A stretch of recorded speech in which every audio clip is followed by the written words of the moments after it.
about why you're running again, how the last 4 years have gone. Well, I'd like to maybe give you my background if I could do that. Sure. Bring you up to speed. As was indicated, I left Albany, Illinois at age 7 and moved to Chicago, attended the Shell Elementary School, went back there and taught for a period of 26 years. Went on to Wallen High School, which is Lincoln Park now. And while I was there, played a lot of basketball and baseball, earned a scholarship to Alabama State College in Montgomery, Alabama. And Dr. King was my minister at Alabama State. Former Mary Jean Sawyer and I lived in the same dormitory. And in my lifetime, I probably saw Dr. King 100 times at least. And at one of the churches in Montgomery, he asked us to support him in his effort to desegregate the Montgomery transit system. He said that I'm a student of Gandhi, and Gandhi was instrumental in bringing about the independence for the Indians from the British, and he used a nonviolent means approach. He said, so if someone strikes you on one cheek, you turn your head so you can get struck on the other. And I said, well, Dr. King, you know me well. I'm from Chicago, and we don't operate like that. So he says, just follow the script. And then I later served as a lawmaker for 16 years, representing the most diverse district in the nation, Lincoln Park, the Paul River, North Streeterville, the Gold Coast area, the Magnificent Mile. 83% white district, 12% black, 5% others, but I was elected and re-elected for a period of 16 years. And then I was asked to run for the office of Cook County Recorder of Deeds, the second largest Recorder of Deeds office in the nation, and I was successful. And then I decided I wanted to run for the office of Secretary of State, the largest Secretary of State office in the nation. And so I put my hat in the ring, or into the ringer. And as it turned out, we became successful. And when I came to this office, I realized that employees were asked to buy fundraising tickets, sell fundraising tickets, and do political work. I thought it was ugly at the time. And so when I became the Secretary of State, I abolished the program of requiring my employees to buy fundraising tickets, sell fundraising tickets, or do political work, because I believe that if you're doing a good enough job, there are enough people of goodwill out there who will help you to be where you need to be. And so I asked my employees to be at their duty station, discharging their duties to the best of their ability every day. And then while when I first came on board, I realized that there was an era of corruption within the office. So I hired a fellow by the name of Jim Burns, who's a former U.S. Attorney from the Northern District of Illinois, to serve as my Inspector General. I went a bit further. I asked for a bill to be introduced and passed in the Senate to require Jim Burns and any future Inspector General to be codified or to be endorsed and supported by the Senate, to be confirmed by the Senate. And then we realized that the attitude of the employees was not up to speed.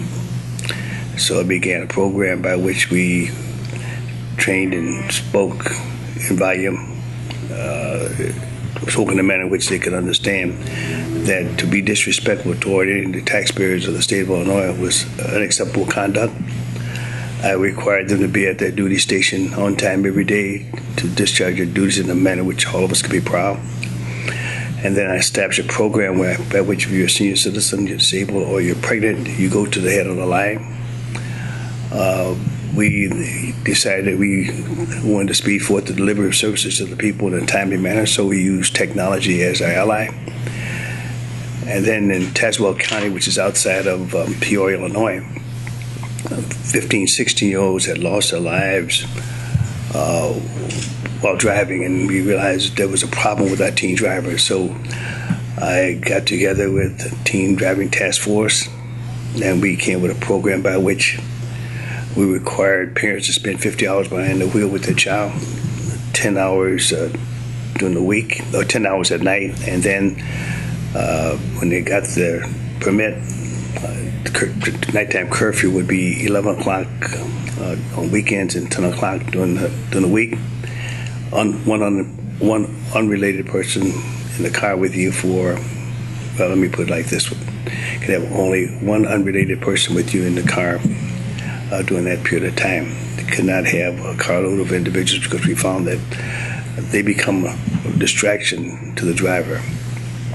And then if you got yourself a ticket, in the past they used to go to court and represent themselves. Now they have to go to court and bring their parents with them.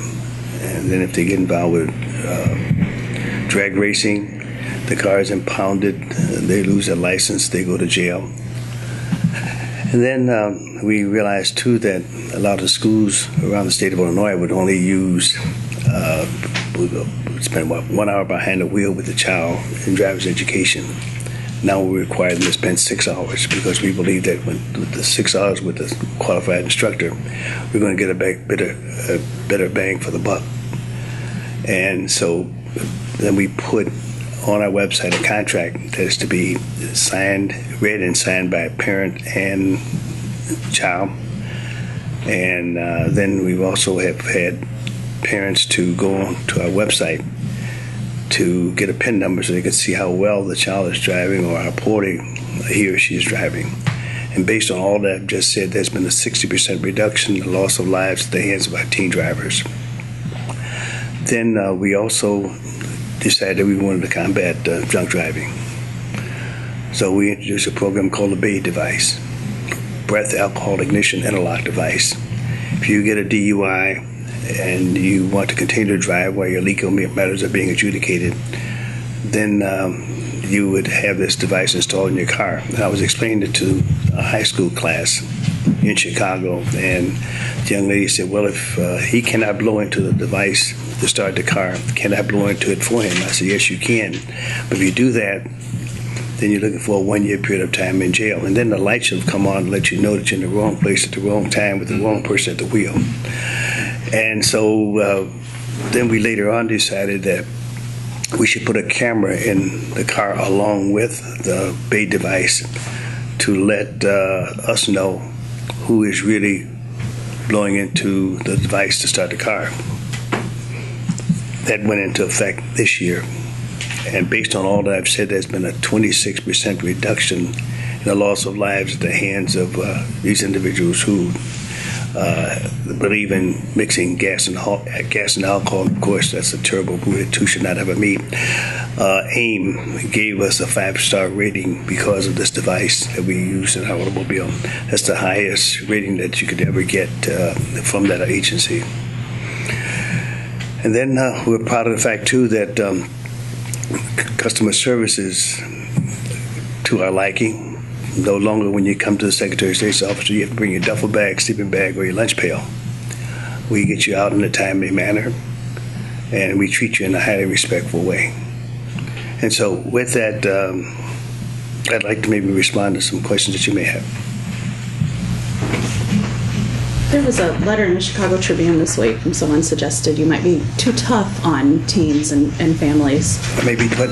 Too tough on teenagers with all the restrictions and rules. Do you? I assume you disagree with that. The program that just alluded to. Yeah, with all the the rules about drivers and how many drivers in a car. Well, I make no apologies to them or to anyone for what we're doing because we're talking about highway safety. I want the roads of Illinois to be the safest ever, and I want these young people to live a long and a productive life. And that has not always been the case. And since I have alluded to you, I mentioned a few moments ago that there's been a 60% reduction, my effort is to reduce it even more. Are there any other things that you think the legislature should do that you've pushed for or will push for, or are you where you want to be as far as these driving laws? Well, first of all, the General Assembly has been good to us. I'm betting just about 1,000 with them that whenever we come to them seeking support for the various pieces of legislation that speaks to road safety and saving of lives, they've been supportive of us. We are going to spend some time doing the following: looking at road safety, customer service, and technology in order to speed forth the delivery of services to this office and to help these young people who are going to be our future leaders live a long and productive life. Are there any more distracted driving initiatives or proposals coming along that you guys are looking at? I know the the phone ban was in effect January. What's next? Well, let me share this with you. I was the author of a bill that said that you cannot text and drive in school zones or construction zones. I was also instrumental in supporting the ban on the use of cell phones while driving. I'm also the author of ban on texting, because I believe that when you're texting while driving, you put yourself in the category whereby you would be the equivalent of a drunk driver. You see people walking across the street texting. They don't look both ways. And one of the first things I learned as a kid, you don't cross the street without looking both ways. Not once, not twice, but as many times as you possibly can. Some of these individuals walk across the street and they don't look. They just see the light that's red or the light that's green, and they walk across and they never look both ways. And that there are times when the light is red and they'll still walk and they'll text. So texting is the equivalent of being a drunk driver. On the DUI issue, I know the Tribune just did a story about some suburbs, I guess, that have different procedures that they use, so that it kind of depends still where you are caught and charged with this crime, if you will definitely lose your license for a while, or if you can get back on the street. And is it a fair system, and is there anything that you want to see done to change that? Well, we want the state's attorney to be not the local lawyer. We want the state's attorney to look at it, because we have some requirements that if by chance you refuse to blow, then it's a 3-month suspension, summary suspension is called. If you blow and you're unsuccessful, it's 3 months, and I think if you don't blow, it's 6 months. Some of these people have paid the fine, but they've never paid the price. They have never lost a minute off the road. And we just want the roads of Illinois to be the safest ever, and that's why we put these provisions in place. So are you saying that it's like city attorneys that are doing this, but it should go to the state's attorney? That's my recommendation, but I'm going to conduct a hearing or establish a committee in the winter after the election, and we're going to look at how we require these individual counties to do what is required.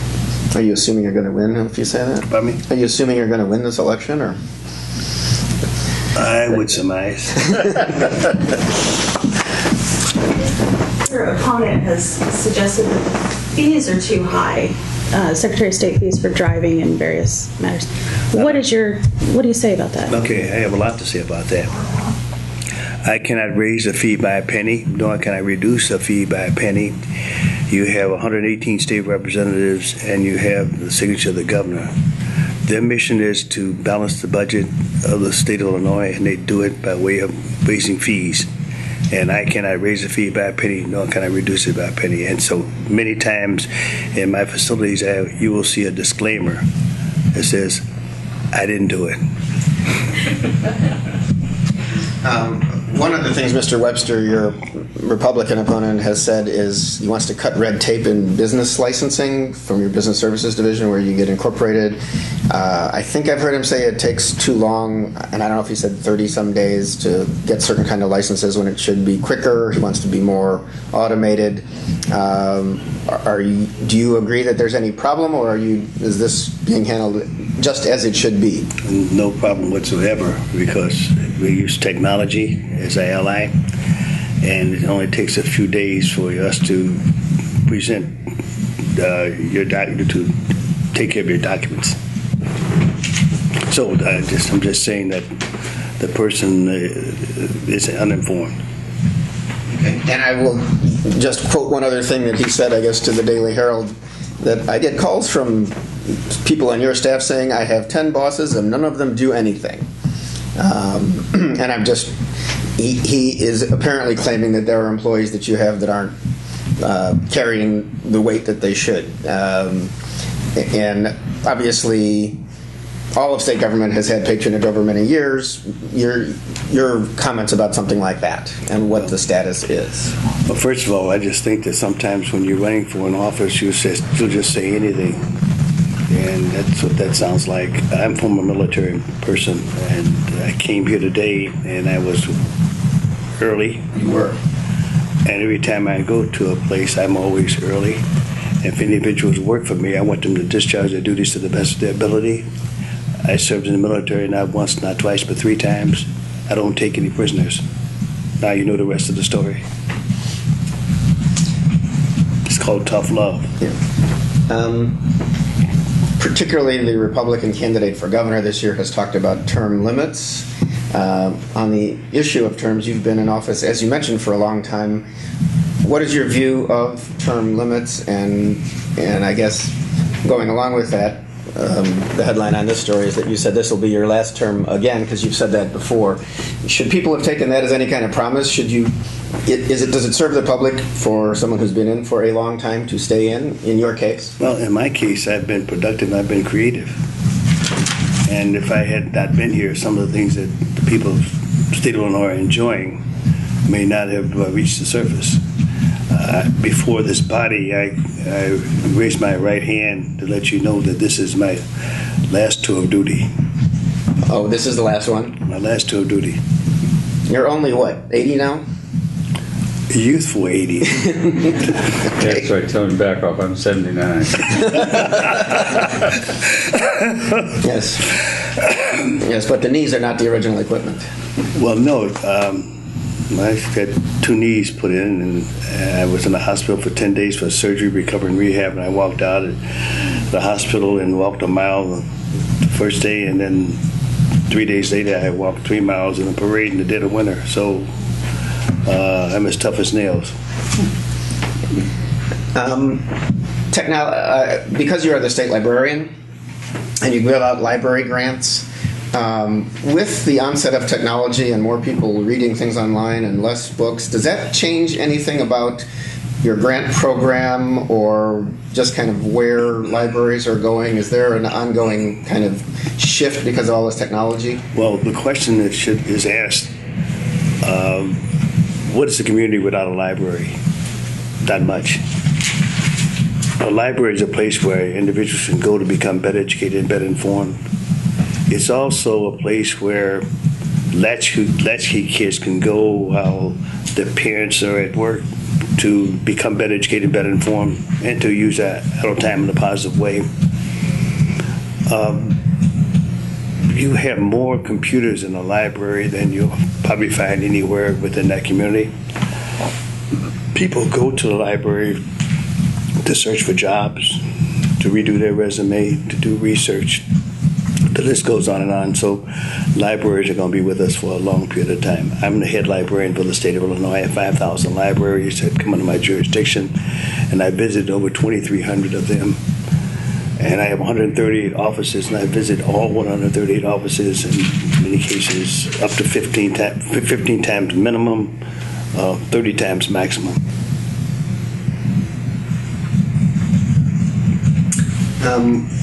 When it was Democrat Day at the State Fair, you said you were concerned, and I guess I'm switching into politics a little. Before I get into a certain concern, Governor Quinn, if you look at some poll numbers, is not doing very well, certainly downstate, and I know the Tribune poll just was a better outlook for him, but people are angry about closing of facilities and pensions that they think are attacked. Would you gladly stand next to Governor Quinn and support him, and what does that do to kind of the Democratic ticket in your race? I will support Pat Quinn 100%. 100%. I used to have problems with Pat Quinn.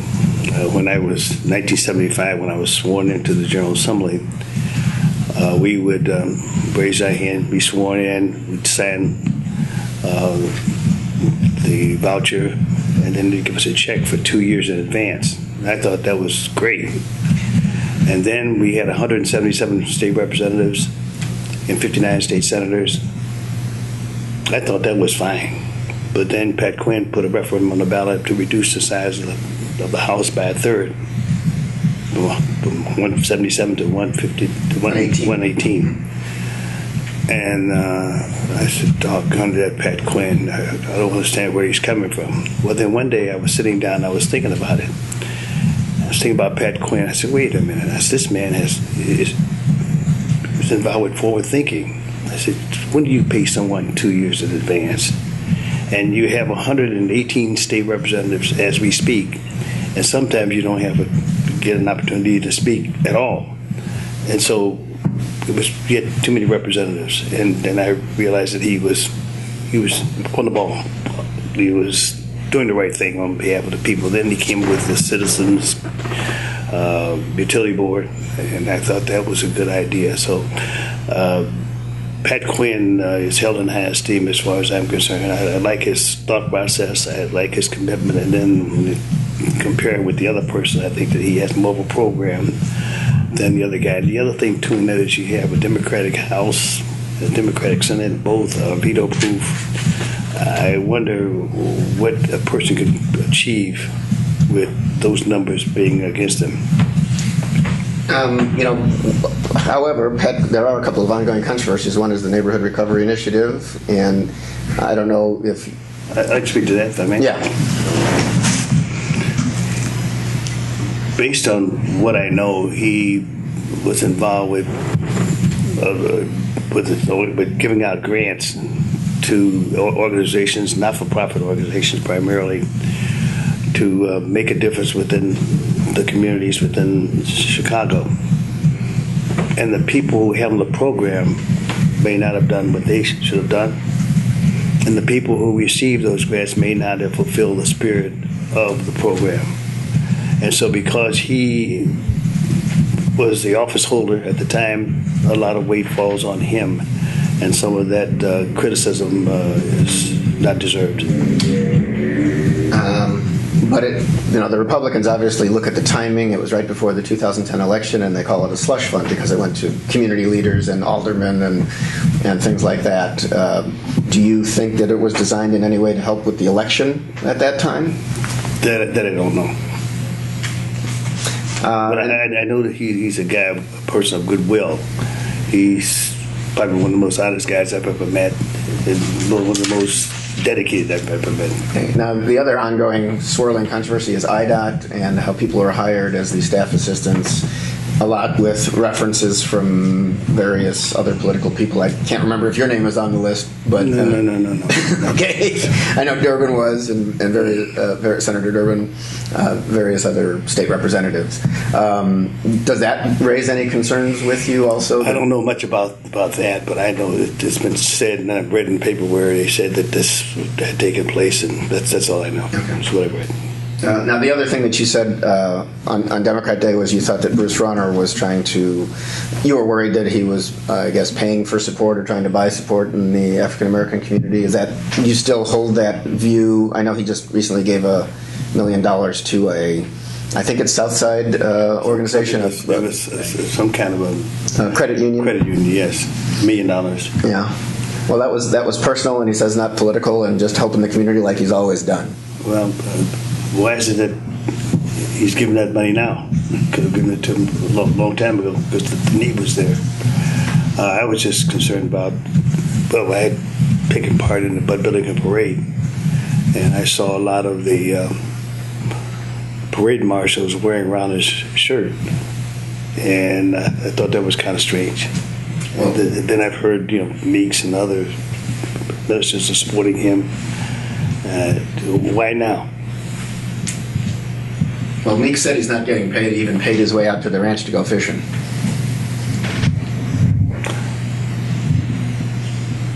No comment. You oversee a police force, Secretary of State police force. Yes. Do you have an opinion on cameras for police officers, wearable cameras? Whatever it takes to keep an officer, for an officer to be able to tell the story. An accurate story of what really transpired. Just like they have the cameras on the cars. They want to wear them on the uniforms. Time for that too. Has that topic come up, do you know? No. Yet for your officers? Not with us. Okay. Because even though my Secretary of State police have the power to arrest, they have the same powers that regular police officers have. They rarely come in contact with controversial issues. Most sure they stop and give people tickets, sure enough. But the greatest contribution to this office is that they monitor the chop shops. They make sure that you don't turn back the odometer. Yeah. They inspect the dealerships before they go up and running. And so they have and they know more about automobiles than any of the other agencies. And then we also have the bomb squad, and we have a dog, bomb sniffing dog. It used to be Bo. I don't know what the new one is. As you also oversee the whole Capitol complex, and I know About 22 buildings that make up the Capitol complex, and I'm the landlord. what's the status of security? You really had to beef it up when Bill, Wozniak, when we lost him. Yes, we went before the Illinois General Assembly, and we indicated that there had to be something done, and the General Assembly concurred with us, and they agreed that we should have monitors, we should have the cameras.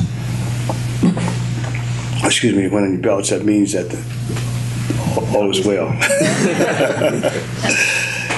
That we should have the screening devices. Yeah, the metal detectors. Metal detectors, and that we should have a force. And so that was as a result of the Illinois General, the urgings of the Illinois General Assembly. Is it weird right now that, I mean, there's the police force that you have, and there's also the guards, or whatever you call that other unit? Because I had heard over time, and it's been a while, but there might be some tension between those two. I don't know if pay is commensurate one to the other, and if they do similar jobs, but some wear guns and some have uniforms and some have different uniforms. Is it as smooth as it should be as far as policing those buildings and with the agencies involved? I think we're doing quite well. I haven't heard very many complaints about it. And whenever I hear a complaint, I'm going to get on it right away. I take a no-nonsense approach to my job. The other thing about the grounds, and I don't know if this is old news or new, was there talk about a statue, like somewhere to kind of move all the monuments to one place, or what's going on with that, or is anything going on with that? Nothing. There's anything going on with that, but I was concerned about the Dr. Martin Luther King statue. Dr. King was my minister, and first of all, they had a statue of him with his coat hanging over his arm. He had he's holding the jacket, something like that. And it looked like a sharecropper, and Dr. King never looked like that. He was always dapper and Rico-like. And so I spoke with some of the members of the General Assembly, and I said that I wanted to redo that statue and place it put it in a place of prominence where people can see it. It's under a tree, and then the birds and pigeons used to put their droppings on it, and I didn't like that, so we now have a way of cleaning it up periodically because it's right on the grounds of the library. Right, yeah, that's when George Ryan, when he was Secretary of State, got that moved over there, did he not? I think he did, from somewhere on the grounds to the library, because I guess he wasn't an Illinois resident. So. No, that's right. The buildings on the grounds, is everything holding up well? Are there any problems? Is there anything that you're going to be looking to have addressed? No, I think we're up to speed on most things. Whenever there's a problem, it gets to my desk. I deal with it right away, up front and personal. How about water issues? Are you having any water issues in any of the buildings? No, none that I know of. If so, they've not shared it with me. If there is a problem, I'm going to deal with it right away. Sure. You said in your driver offices, you want to use technology as your ally. There's also these programs where you're trying to gradually make all the modernized Capitol complex buildings, make them more green. What is the status of those projects? Now, that I don't know. And did any cameras ever go up at the copper doors? There were some security concerns, and people were calling for cameras on the copper doors of the Capitol building. The new doors that face the Stratton building, the expensive ones? That I don't know. Okay. My chief of staff would know that. Okay. And by the way, I don't know. I'll get you. I'll get back to you. Okay. You mentioned that you no longer, make it mandatory that employees buy tickets. You still allow your employees to donate to you when you have fundraisers, don't you? Or do you not even do that anymore? I'll tell you this. One day I decided that I would not accept money from any of my well, I've always said enough for my employees, but then I went a bit further. I don't want to accept any money from, if you're a female, I don't want to accept a check from your husband. That's how it is. So no immediate family of your workers? No, so I had a fundraising event, and I indicated that no one was required to buy a ticket or pay for a ticket. And I think we got about 500 or 600 people. He says, "Oh no, he's only kidding. No, I've never heard of a Secretary of State having a fundraising event, inviting his staff, and they don't have to pay." Well, they found out that they didn't have to pay, and the word got out. So the next time I had an event, I had about 1,200. Is that the Crown Plaza event? Crown Plaza, yeah. There was a reference in a story to an effort to reduce LLC fees for businesses. You're working with a legislator. Can you talk about that? Right now, I think it's about $600, is it? $500, we'll drop it down to about $39 or something like that. That's a drastic reduction. Why is that needed? When you look at other states, I think it's a lot less, and so we support the effort to reduce it down to $39. Do those fees support your operation, or will you lose money? Or that's a state general revenue fund. General fund. Oh, okay. And I guess I would ask, next 4 years, what do you want to accomplish? What specifically would you like to get finished?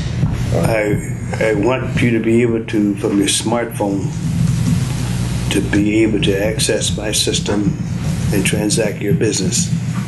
Renewal of license, the list goes on and on.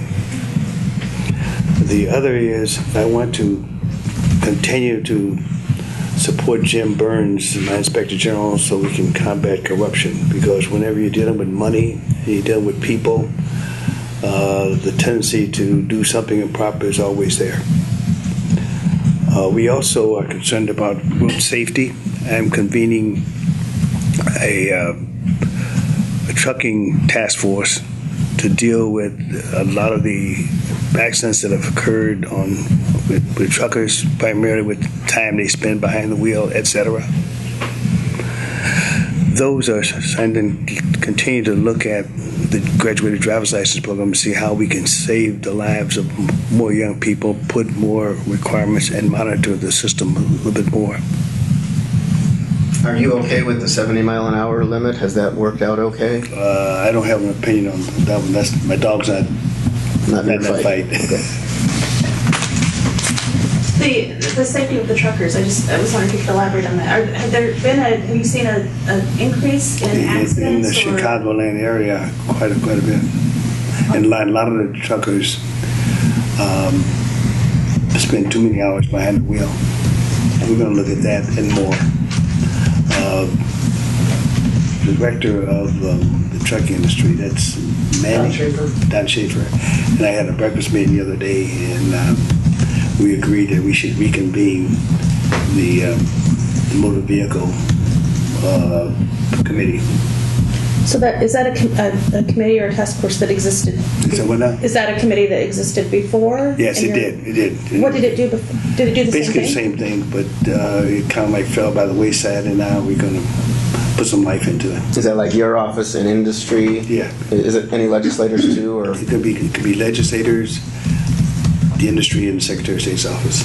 So they would be looking at policy or possible changes. Changes and ways by which we can make these truckers safer on our roads, and to make sure that the public will not become victim of some of the problems that we found with regard to the trucking industry. Yeah, I think, isn't it federal regulation that set time limits for them driving, and is it that they're not following those limits? That's right. So we're also going to involve a lot of the trucking companies as well. Would necessarily have to. The truckers go interstate. We need to work with other state. That's right, but a lot of those companies are based in Illinois, so we'll get the word out for the ones in Illinois as well as the ones that are coming through Illinois. Okay, how many tumblers do you have now?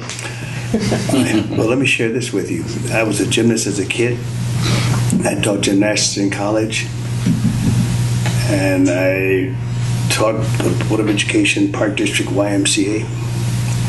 And when I was playing professional baseball during the off season, I taught school during the day, worked for the Park District, and I was asked to put on the gym show. And from that one gym show came the Jesse White tumbling team. We are 54 and a half years old, and we've had over 14,500 young people to come through the program. At last count, to our knowledge, only 117 have gotten themselves in trouble with the law. It's been up to combat juvenile delinquency.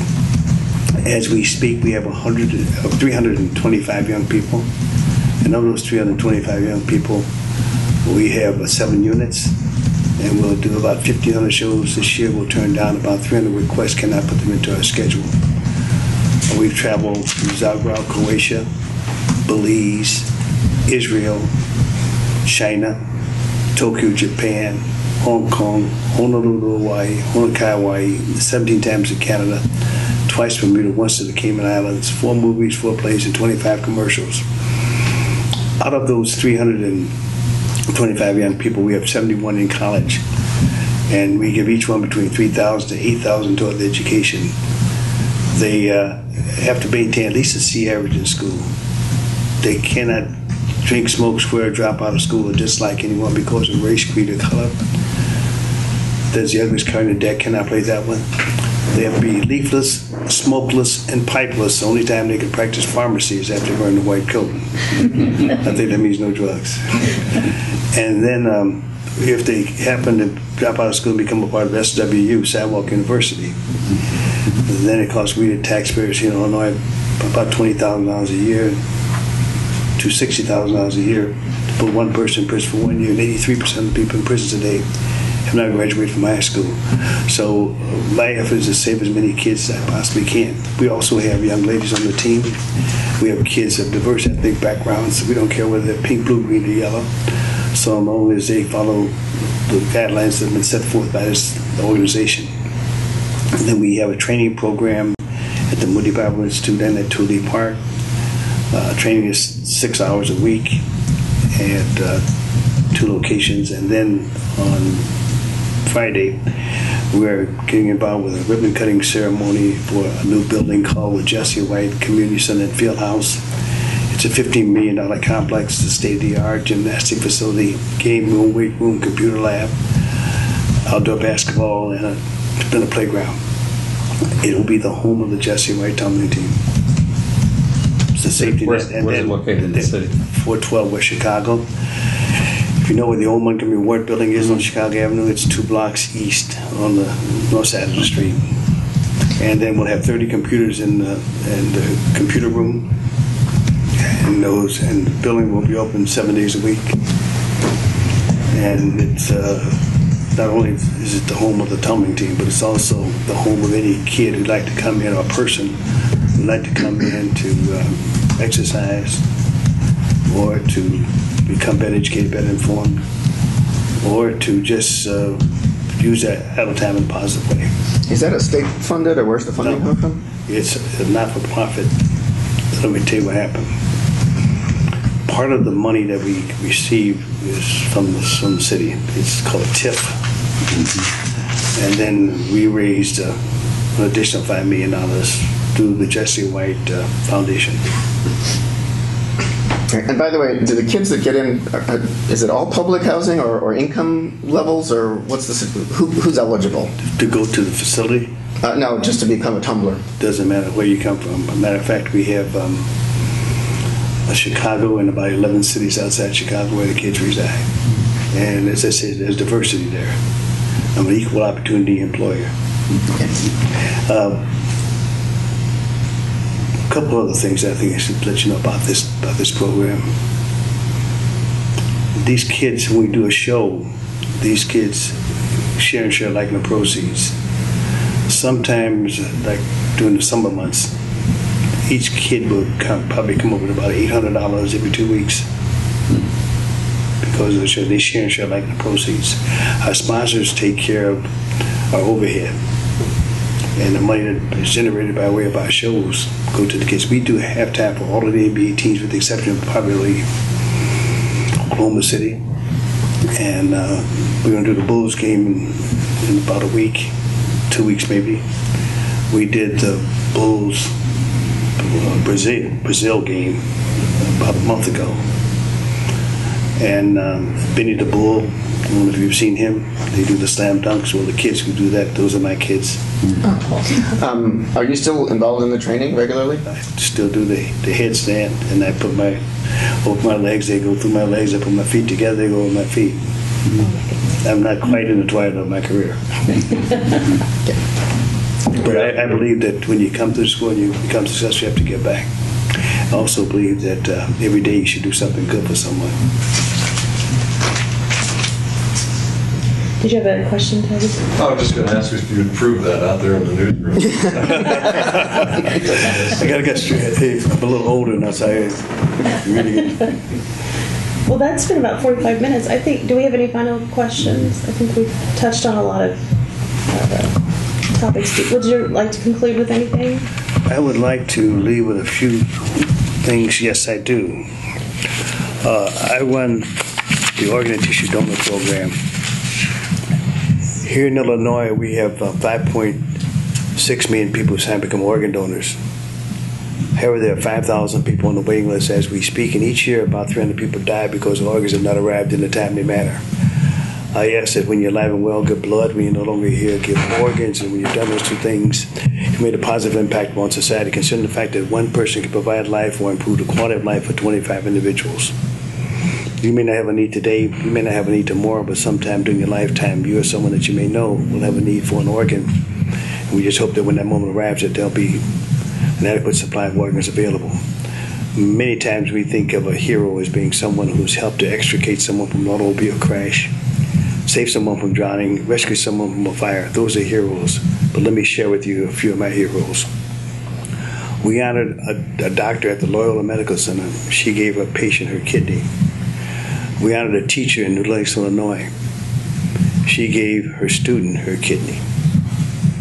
And then one of my Tumblers was coming out of the Ford City Mall in Chicago and was shot and killed by a gangbanger.